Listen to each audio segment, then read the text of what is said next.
பார்த்துக் கொண்டிருப்பது தாமரை தமிழ் நியூஸ். கள்ளக்குறிச்சியில் விஷசாராயம் குடித்து 50க்கும் மேற்பட்டோர் உயிரிழந்தனர். நாளுக்கு நாள் உயிரிழப்புகள் அதிகரித்துக் கொண்டே வருகின்றது. இந்த நிலையில் சிவசேனா கட்சியின் மாநில துணைத் தலைவர் பூக்கடை எஸ். ஆனந்த் செய்தியாளரிடம் பேசுகையில், கள்ளக்குறிச்சியில் கள்ளச்சாராயம் குடித்து உயிரிழந்த அனைத்து குடும்பத்திற்கும் சிவசேனா கட்சி சார்பாக ஆழ்ந்த இரங்கலையும் அனுதாபத்தையும் தெரிவித்துக் கொள்கிறோம். அனுதாபம் என்று சொல்வதை விட கண்டிக்கத்தக்க செயலாக தமிழக அரசுக்கு சிவசேனா கடுமையான கண்டனத்தை தெரிவிக்கிறது.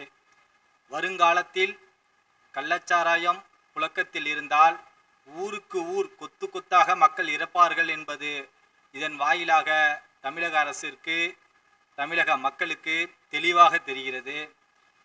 இதேபோல் மெத்தன போக்கிலே தமிழக அரசு நடைபெற்றால் வருங்காலத்தில் மக்கள் கொத்து கொத்தாக இறக்கிறதுக்கான முழு உதாரணமே இந்த திராவிட அரசுதான் என்பது சான்றாக விளங்குகிறது.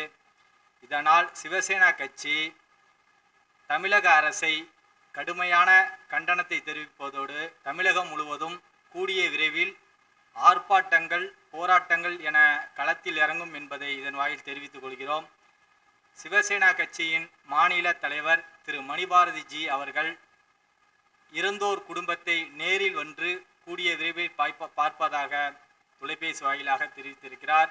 மத்திய அரசின் நலத்திட்ட உதவிகள் உடனடியாக சிவசேனா கட்சி முன்னிறுத்தி வாங்கி தரும் என்பதையும், தமிழக அரசு அறிவித்த பணம் போதுமான பணமாக சிவசேனா ஏற்கவில்லை, குடும்பத்திற்கு 25 லட்சம் வரை தர வேண்டும் என்பதை சிவசேனா கட்சி வலியுறுத்துகிறது.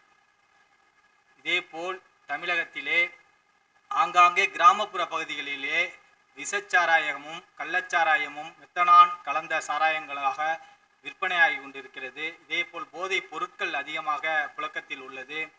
இப்போது பார்த்தது போல கஞ்சா, அபீன் போன்ற போதைப் பொருட்கள் இந்த ஆட்சியில்தான் மடு கேவலமாக நடைபெற்று கொண்டு இருப்பதை நாம் பார்க்கிறோம். உடனடியாக இதெல்லாம் மனதில் கொண்டு தமிழக முதல்வர் பதவி விலக வேண்டும் என்பதை சிவசேனா கட்சி வலியுறுத்துகிறது.